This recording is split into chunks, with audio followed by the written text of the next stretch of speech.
Hi, it's Anastasia Nelson with Fellowship of Christian Athletes. How many of you are facing a trial? Or maybe how many of you are facing many trials?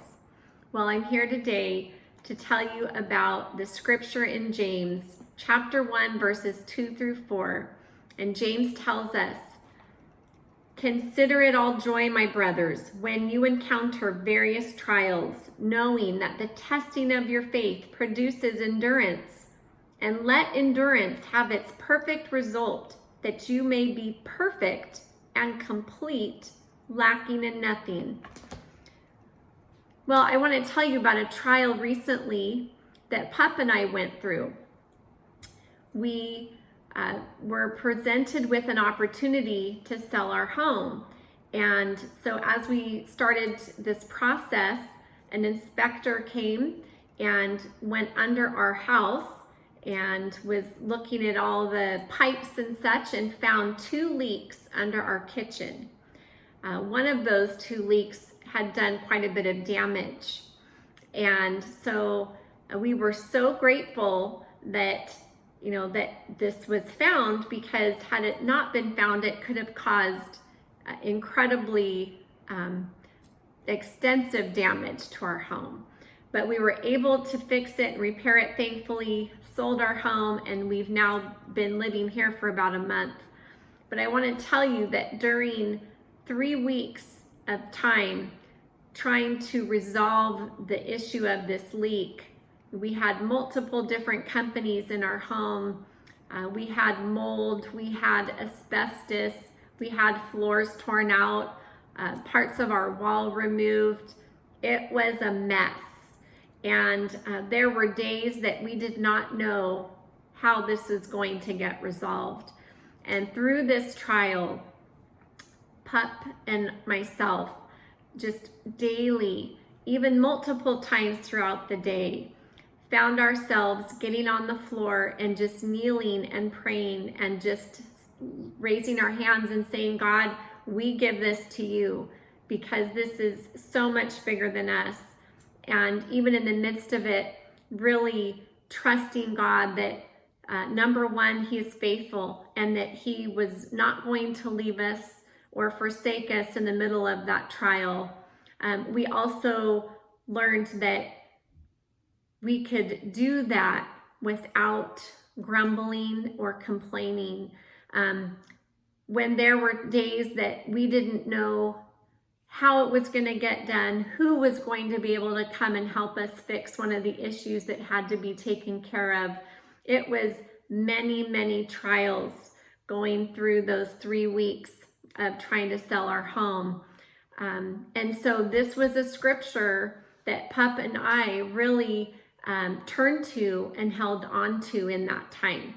Because, when I read that scripture, "Consider it all joy," sometimes we think about joy as meaning happy, joyful, cheerful, and that could, I think, be possible in the midst of a trial. But in this reference here, James is not referring to joy like happiness, but more of a condition of our soul or our spirit, where we can say, "It is well with my soul." That kind of a joy where there's a peace and an assurance that God is in control, and that in the midst of those trials, that we're able to know who we can lean on, and that is on Jesus Christ.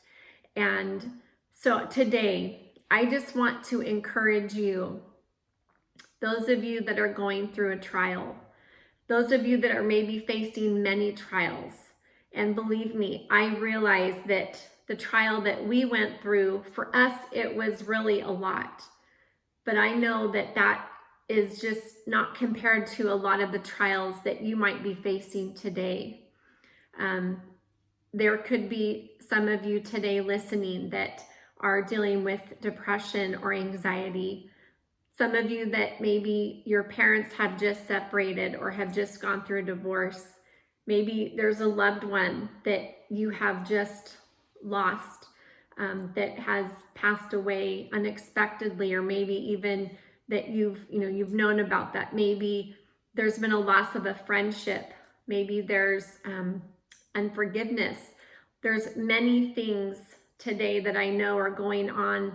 I just turn on the news and you can see the state and the condition of our world, even in our city, in our state, fires and smoke and people losing their homes. There's so many things going on around us, and that can become overwhelming, and that can cause us to even sometimes to turn our eyes off of God, off of the Lord. But His word is what we have to hold on to, and it is true. And James writes this, it's at the very beginning of this book, this letter that he's written to his Jewish brothers. And so just that, starting right off, to consider it joy when we go through trials, because we will go through trials. It's not if we go through a trial, it's when we go through a trial. And there's trials of many different kinds. Like I said, my trial was, we found a leak, but it was a trial and it was really hard. So there's, not one trial is not worse or more hard, or I should say that there are different levels of trials, right? So I don't want to compare my trial to maybe what you're going through today, but I will say this, that James says that through those trials, our faith is tested. And so know that for whatever reason, God is allowing that trial. God is allowing that test in your life, that He knows about the trial. He cares about you. So when you go through trials, know that as your faith is being tested, it's also producing endurance or perseverance.